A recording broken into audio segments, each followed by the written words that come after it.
is Joshua Hart from GTH Boxing, and today I have the pleasure of being joined by Ellis Zorro. Ellis, first of all, thank you for joining me today, and how are we doing? I'm good, thanks, Josh. No problem. I'm happy to be here.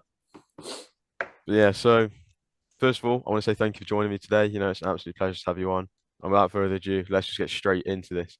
So the first Mhm. thing I want to touch on is you competing on the Boxer tournament, and not just competing on it, but winning the entire tournament. Yeah, Obviously, it was a very different experience to a normal fight night, having three fights in one night. yeah. What was that whole experience like? You know what? Because I had three amateur fights, so I know sometimes in the amateur system you do that as well. Like you might fight more than once in one day or more than once over the course of a weekend. But I think, yeah, it was new, but I don't know, man. Like I felt like three rounds wasn't a lot. It wasn't that taxing, physically. But it was just like staying focused. Like after the first one, you go back, you chill out, you see how long you have left. And then like second one, third one. Some guys were like coming back after their first round. I remember one guy he won. And then he was like jumping around in between before his semi-final. And I was just like I don't know how like focused certain guys were. But no, it was a good experience, man. Like I think I needed it to like get my name out there. It was a good platform. Obviously, I didn't sign with Sky, but yeah, it was a massive part in my development in my career. Yeah. Well, so you mentioned that it got you out there, and it certainly did with you signing for Queensberry in BT. And you had your first fight with them, as like Hmm. being signed with them against Dex Spellman in what Hmm. was a terrific fight. For all the Yeah. fans loved it. Can you just talk about what you learned in that fight against Dex? Yeah, I mean, what did I learn? It's hard because I feel like I've been in them situations before in sparring, but maybe just didn't visibly look so bad because I'm wearing head guard and 16 ounces. But obviously I knew that I had grit, and I think that's something you know about yourself. But I think that was the first fight. Well, no, it was the first fight situation that I had been in. I was a little bit caught off guard by Dex Spellman, to be honest, because he was coming up from light heavyweight. I'm not a massive cruiserweight, but I'm a natural cruiserweight, and he was coming up, and I didn't expect him to be as durable or as physically strong or tough as he was. Um, but yeah, like I learned. One sec.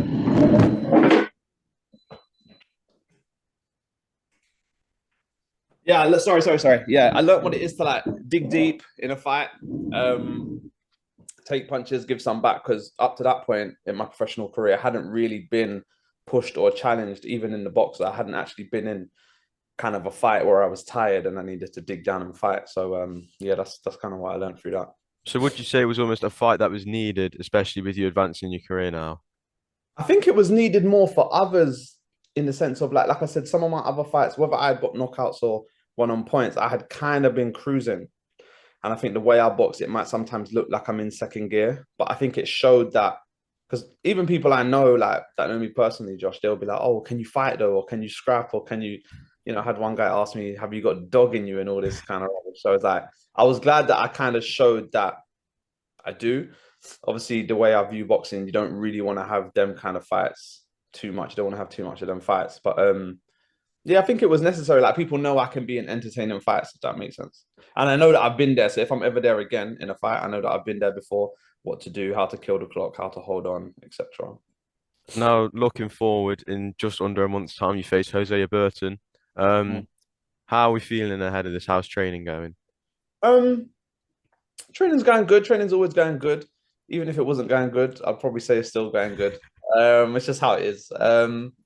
It's good, but I'm just making sure I don't make the same mistake as, like I said, with Dex Spellman. Like I'm not looking at him.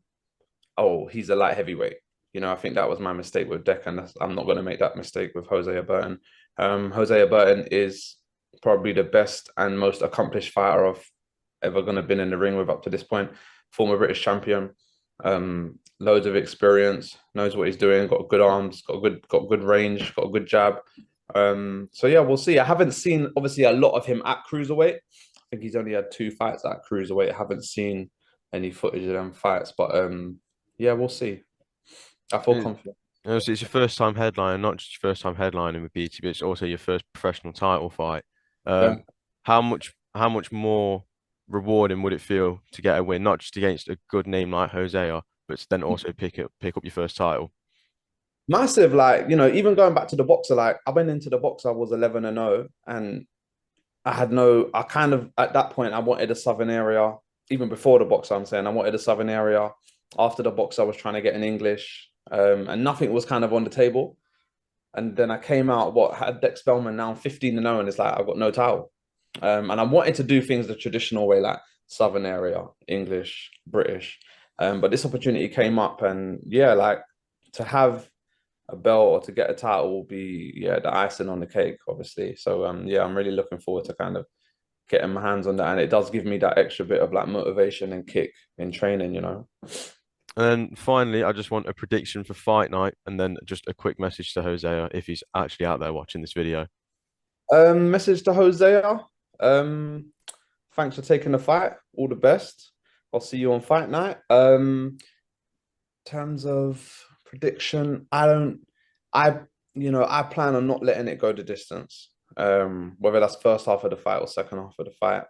Um, if I perform as I should, how I've been performing, if I put everything together, yeah, it should be an earlier night. And that's what, that again, going back to headlining, like that's what people want to see. And I'm the main event. So it's like that'll be more icing on the cake for me, basically. Yeah. Ellis, thank you for joining me today. It's been a real pleasure to have you on, and best of luck come May 12th. Cheers, Josh. Thank you.